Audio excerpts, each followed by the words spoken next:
ఇప్పుడు మీరు ప్రాపర్ అంతా వైజాగ్ మాస్టర్? వైజాగ్ పెద్దవాళ్ళ పెద్దవాళ్ళతేరు. ఓకే. ఏం చదువుకున్నారు అసలు మీరు? నేను చదువుకోలేదు అస్సలుకి. నాకు చిన్నప్పటి నుంచి అమ్మా నాన్న ఆ, దూరం అయ్యారు. ఆ, ఒక అన్నయ్య వాళ్ళ ఇంటికాడ బతుకుతూ ఆ, కార్పెంటర్ వర్క్ చేస్తూ ఆ, కార్ డ్రైవింగ్ చేస్తూ ఆ. వీళ్ళు పవన్ సార్ పరిచయం బట్టి ఈ ఫీల్డ్కి నాకు వచ్చాను. ఇప్పుడు కేవలం పవన్ కళ్యాణ్ గారి వల్ల ఈ ఫీల్డ్ లోకి వచ్చారు. వచ్చాను. ఓకే. లేకపోతే నాకు ఇంకా అక్కడే వైజాగ్లోనే ఉండేటోడు. ఉమ్. ఏ కార్పెంటర్ వర్కో ఏ కార్ డ్రైవింగో చేసుకొని బతికేటోడు. అసలు ఏం చదువుకోవాలా? చదువుకోవాలి సంతకం కూడా రాదా మీకు? వస్తుంది. అదొకటి అంటే నేర్చుకున్నారా? ఒకటో తరగతి చదివాను. ఆ, చదువుకొని ఒకటో తరగతి చదివాను. మరి నా జాతకం మారిపోయి ఇలాగా బయటకు వచ్చాను. ఓకే. కానీ ఆల్మోస్ట్ ఒక 250, 300 సినిమాల దాకా చేసి ఉంటారు కదా స్టంట్ మ్యాన్ గా. చేశాను. ఇంత పెద్ద స్టంట్ మ్యాన్ ఎలాంటి డేర్ అండ్ డెవిల్ అని పవన్ కళ్యాణ్ గారు కూడా వాడారు. అవును. ఎలాంటి రిస్కీ షాట్ అయినా స్టంట్ అయినా బద్రీని పిలవండి అనే హీరోస్ ఇప్పటికి కూడా. అవును. అలాంటిది ఎందుకని మీరు ఒక పెద్ద మాస్టర్ అవ్వకుండా మాస్టర్ల దగ్గరే అలా ఉండిపోయారు? అంటే ఏదైనా రీజన్ ఉందా మాస్టర్? రీజన్ ఉన్నది. వాళ్ళు అంటే మనం పని చేసేటప్పుడు వాళ్ళ వ్యక్తిగతంగా మాస్టర్స్ అనేది చాలా మంచివాళ్ళు. వాళ్ళు ఏదైనా వేరే విధంగా ఉంటే నేను మాస్టర్ అయిపోతా వీళ్ళు దేరేంది నేను పని చేయటం అనేటట్టుగా అనిపిస్తుంది. ఓకే.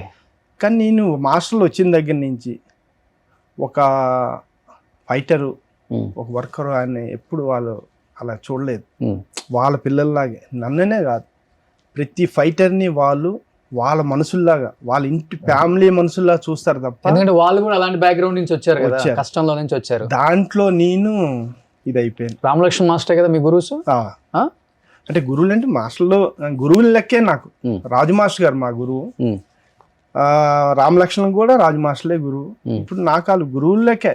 ఇప్పుడు అప్పుడు నేను చేస్తున్నాను వర్క్ అంటే నా గురువు లెక్కే వాళ్ళు. ఓకే. ఎన్ని సంవత్సరాల నుంచి ఉన్నారు వాళ్ళ దగ్గర? 15 years నుంచి ఉన్నారు. 15. ఇప్పుడు వరకు కూడా మాకు గొడవలు లేవు, ఒక మనస్తత్వాలు లేవు. ఓకే. ఇప్పుడు ఎలాగైతే నేను స్టార్టింగ్ లో వచ్చానో వాళ్ళ దగ్గరికి ఇప్పుడు కూడా అలాగే అంటారు. వాళ్ళు ఏమంటారు, మేము రామలక్ష్మణులు మా వెనకాల హనుమంతుడు ఓకే అనే మాట ఎప్పుడు అంటుంటారు. నాకు చాలా సంతోషం అనిపిస్తుంటది. ఏ ఫంక్షన్ అయినా కూడా నన్ను తీసుకొని వెళ్తారు. నన్నే కాదు ఆల్ ఫైటర్స్ని, వాళ్ళు ఎంతమంది ఫైటర్లు ఉన్నారు అంతమంది ఫైటర్లు ఆ ఫంక్షన్ దగ్గర తీసుకెళ్ళటం, మాట్లాడిపించడం అవన్నీ జరుగుతుంది. మరి ఇంత జరిగాక నాకు ఎందుకు ఇంతకంటే పేరు సంపాదించేది ఏముంది? దానికి తోడు ఆర్థికంగా కూడా బాగానే ఆదుకోవటం. కరోనా టైంలో వాళ్ళందరు ఫైటర్లకి హెల్ప్ చేశారు. ఓకే. కరోనా టైంలో అలాగే ఏదైనా ఆపుతుంటే వాళ్ళు ఆదుకోవటం మంచిగానే మాకు అంతా చూసుకుంటున్నారు. ఓకే.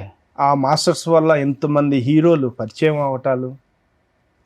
ఇప్పుడు నేను బన్నీ సార్ ఉన్నారు, బన్నీ గారితో అంత పరిచయం అయ్యానంటే మాస్టర్సే కదా. చిరంజీవి గారు ఉన్నారు, చిరంజీవి గారితో నేను ఇంత పరిచయం అయ్యి మాట్లాడాలంటే మాస్టర్సే కదా. సో మీకు ఇండస్ట్రీలో మీకంటూ ఒక సపరేట్ అది ఏర్పరచుకున్నారు. ఒక డైరెక్టర్స్ కానీ ఒక హీరోస్ కానీ నేను ఇప్పుడు బద్రి అని పిలగలుగుతున్నారంటే అది మాస్టర్స్ దయ వల్ల.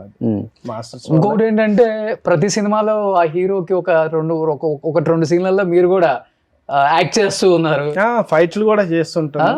కానీ భగవంతుడు నాకేంటంటే చదువు లేకపోయినా, మాస్టర్లు కూడా చదువు లేకపోయినా, ఈ రోజు ఇండస్ట్రీలో ఎంత పెద్ద మాస్టర్లు, అవును భగవంతుడు నాకు చదువు లేకపోయినా కూడా ఏ స్పెషల్ వర్క్, ఏ జంపులైనా, ఏ రోప్ వర్క్ అయినా, ఎనీ టెక్నిక్ వర్క్ ఏదైనా సరే వాళ్ళు బాంబాయి నుంచి వచ్చిన వాళ్ళైనా కూడా తగ్గేది లేదు. మొన్న ప్రభాస్ గారిది రాజేసాబ్ దాంట్లో ఒక 100 మంది రోప్ షాట్ చేయాలి, ఒక్కరికి చిన్న దెబ్బ తగలకుండా అవలేలుగా చేసి పెట్టాము. సూపర్. అటువంటి స్పెషల్ వర్క్లో నేను ఎన్నో చేసాం, ఒకటేనే కాదు. కానీ ఇప్పుడు ఒక స్టంట్ చేయాలంటే మాస్టర్ డైరెక్టర్ వెహికల్ ఇలా వచ్చి నాకు ఇన్ని పల్టీలు కొట్టాలి లేకపోతే ఇలా లేవాలి అని చెప్తారా, లేకపోతే యాజ్ ఇట్ ఈస్గా ఏది ఆ ఫ్లోలో వచ్చేస్తే అది షార్ట్ అయినాక? మీరు స్టంట్ చేయకపోయినా కూడా మంచి పాయింట్ అడిగారు. మీరు చేయకపోయిన మంచి పాయింట్ అది ఎవరు అడగరు, అది ఎవరికి తెలియదు. కరెక్ట్. అది ఆ ఇన్ని పల్టీలు కొడుతుందా ఏందనేది కాదు. ఓకే. ఒక మాస్టర్కి కావాలి ఇక్కడి నుంచి ఇలా పల్టీలు కొట్టి ఇక్కడ పడాలని. ఓకే. చేసే స్టంట్ మ్యాన్కి తెలియాలి వీడి ఎక్కడ ఏం చేస్తున్నాడు, ఎంత ఎగురుతున్నాడు, ఎలా పడుతున్నాడు అనేది వీడికి తెలియాలి, వీడి చెయ్యాలి, ఆ జడ్జిమెంట్ చెప్పాలి. ఓకే. ఆ చెప్పినోడే స్టంట్ మ్యాన్. ఏదో బెల్ట్లు కట్టుకోను ఎగిరిపోయి ఎక్కడో కెమెరాల మీద పడిపోయి ఎక్కడో, అది కాదు స్టంట్. అది చాలా తప్పు. అది ఆ జడ్జిమెంట్ భగవంతుడి దయ వల్ల ఇప్పుడు వరకు మనం వేసిన మెజర్మెంట్ ఒక కర్ర తీసుకొని చూపిస్తా, ఇగో ఈ హైట్ వెళ్తా, ఇలా తిరిగి ఇక్కడ పడతా, ఇక్కడ పడి ఇంత రోల్ అవుతాను. ఓకే, కెమెరాస్ అక్కడ పెట్టుకోండి, ఇటువైపు రావద్దు, ఎటు పడుతుందో కెమెరా ఎటు ఉండాలనేది మనం చెప్పాలి, బండి ఎటు తిరుగుతుంది అనేది కూడా చెప్పాలి. ఇప్పుడు వరకు ఎన్ని జంపులు ఎన్ని చేసినా కూడా కెమెరా చూసారు ఎంత డిస్టెన్స్లో ఎంత ఎగిరి ఎక్కడ పడ్డది, ఓకే, కెమెరా అక్కడ ఉంది, ఎవ్వరు ఏం కదలలేదు, అలాగే ఉంది. అన్ని కొత్త వెహికల్స్ అవి పాత అదే వాడే వెహికల్స్ ఉంటాయి, ఎందుకంటే బెంజులు తెస్తారు, ఆడీలు తెస్తారు, అవన్నీ కనిపిస్తాయి మనకి. వెహికల్స్ అన్ని రన్నింగ్ వెహికల్ కావాలి, జంప్ అనేది కొత్త వెహికల్ పాత వెహికల్ కాదు, అది కండిషన్ ఉండాలి కదా, కండిషన్ అది పాతదవని కొత్తదవని. అలాగా స్టంట్ మ్యాన్ గా మనం చెప్పగా జడ్జిమెంట్ ఉండాలి. అందుకే ఏ కెమెరామెన్ అయినా బద్రి ఒక జంప్ చేస్తున్నాడు అంటే డేర్ గా ఉంటారు తప్ప భయపడరు. ఇంతవరకు ఏ జంప్ చేసి ఎవరిని భయపెట్టలేదు. మీకు ఎక్కడ ఏ జంపులు కూడా కెమెరాలు పరిగెట్టడాలు అవి ఎక్కడ కనబడచ్చు, ఎక్కడ ఏ కెమెరా కనిపించింది డిస్టెన్స్ లో ఉంటాయి. బండి పడ్డదా ఆ కెమెరా చూడు, అదండి అక్కడ ఉంది కెమెరా, పుస్తకంగానే ఉన్నారు వాళ్ళు, మార్క్ అది. ఓకే, స్టంట్ మ్యాన్ అనేది అది చాలా ఇంపార్టెంట్, అది తెలుసుకోవాలి, ఆ జడ్జిమెంట్ తెలియాలి స్టంట్ మ్యాన్ కి. ఇప్పుడు ఎక్సలేటర్ మీద అసలు ఎట్లా ఎంత పెడితే ఆ వెహికల్ హైట్ లేస్తుంది అసలుకి? అది హైట్ లేసేది బోర్డుని బట్టి ఉంటది. ఎక్సలేటర్ మీద ఎంత స్పీడ్ వెళ్తే హైట్ లేగదు, అది మనం పెట్టే బోర్డు ఎంత హైట్. ఓకే, ఓ మాస్టర్ కి మనకు బాగా హైట్ కావాలంటారు, లో కావాలంటారు, దాన్ని బట్టి నేను బోర్డు చేయాలి. ఇప్పుడు దాని మీద ఎక్కిచ్చేసి లేపటమే. నా హైట్ ఉంటాయి, లో ఉంటాయి, ఇది లో ఉంది, కొన్ని హైట్ ఉంటాయి. అలా మనకి మాస్టర్లు హైట్ కావాలంటే బోర్డు హైట్ పెట్టాలి. స్పీడ్ అనేది మనం బండి ఒకసారి చెక్ చేయాలి, ఈ స్పీడ్ వెళ్తే అక్కడ ల్యాండ్ అవుతుంది అని తెలుసుకొని అంత స్పీడ్ వెళ్ళాలి. ఓకే, మన ఇష్టం వచ్చినట్టు స్పీడ్ వెళ్ళిపోతే మన చేతిలో ఇప్పుడు వేగంగా లేచేదాన్ని బట్టి కూడా పల్టీలు అదే తిరుగుతుంది ఆటోమేటిక్. అది ఇప్పుడు బోర్డు ఎలా ఉన్నది, ఇన్ వన్ సైడ్ ఇలా ఎక్కిస్తాం, ఎక్కి ఇలా టర్న్ అయి పడుతుంది అంతే. అది ఎన్ని టర్న్లు అనేది అది మన చేతిలో లేదు, టర్న్ అవ్వడానికి మట్టుకు మనం బోర్డు ఎక్కుతాం. ఓకే, అది ఎన్ని టర్న్లు పడే జడ్జిమెంట్ మనం చెప్పాలి, అది ఎన్ని టర్న్లు తిరుగుతుంది అది చెప్పలేము. ఓకే, అది మరి దాన్ని బట్టి ఉంటుంది.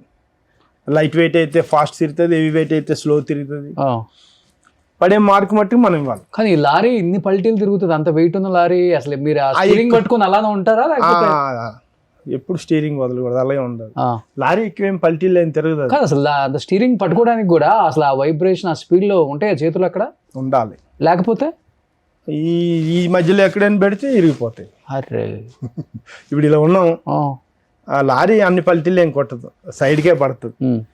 ఈ కార్లు ఉన్నాయి అన్ని పల్టీలు కొడుతుంది కదా, ఎప్పుడైతే ఇలా ఈ స్టీరింగ్ తో ఇలా ఉంటేనే ఇలా తిరుగుతాం మనం.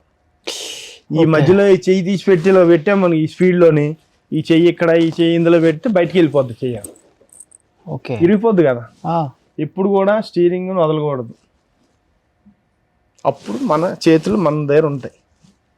స్టీరింగ్ వదలకపోవడానికి మనం దానికి ఏం లాక్ చేయలేము, తప్పదు, పట్టుకోవాలి అంతే. పట్టుకోవచ్చు ఏం కాదు, మనకి అంతా తెలివి ఉంటది కదా. ఈ నాకు లాస్ట్ బండి ఒకటే కానీ ఇవన్నీ తిరుగుతుంటే అన్ని నాకు తెలుస్తుంటాయి, అలా తిరుగుతుంటాను బండిలో. మీరు కూడా తిరుగుతుంది ఆగిందా ఆగింది అంతే. చూసే వాళ్ళకేమో గూస్ బంప్స్, భయం, అమ్మో ఇంత రిస్కీ షాట్ అని. ఎందుకంటే సెట్ లో కూడా అందరూ భయపడతారులే, అవును, పైకి చెప్పుకోలేరు కానీ అవును ఏమవుతుందో ఏంటో అని. అమ్మో నిజంగా గ్రేట్ మాస్టర్ అనిపిస్తుంటది. ఎన్ని థియేటర్లో చూసినప్పుడు మేము అనుకుంటూ ఉంటాం, ఏం తీసాడురా మా హీరో. ఇది చిరంజీవి గారిది బోలాశంకర్, అది అంతే కావాలి, అది దానికి మించి ఓ పైకి ఎగరకూడదు ఈ బండి. ఎందుకంటే చిరంజీవి గారు దాంతో మళ్ళీ బయటకు వచ్చి ఫైట్ చేయాలి. కార్ తిరగబడ్డది, అందులో నుంచి వచ్చి బయట ఫైట్ చేశారంటే నమ్ముతారు. ఎక్కడో గాల్లో ఎగిరి కింద పడి మళ్ళీ ఆయన ఫైట్ చేశారంటే నమ్ముతారా? సుమన్ టీవీలో మీ పర్సనల్ అండ్ బిజినెస్ ప్రమోషన్స్ కోసం కింది నెంబర్కి కాంటాక్ట్ చేయండి.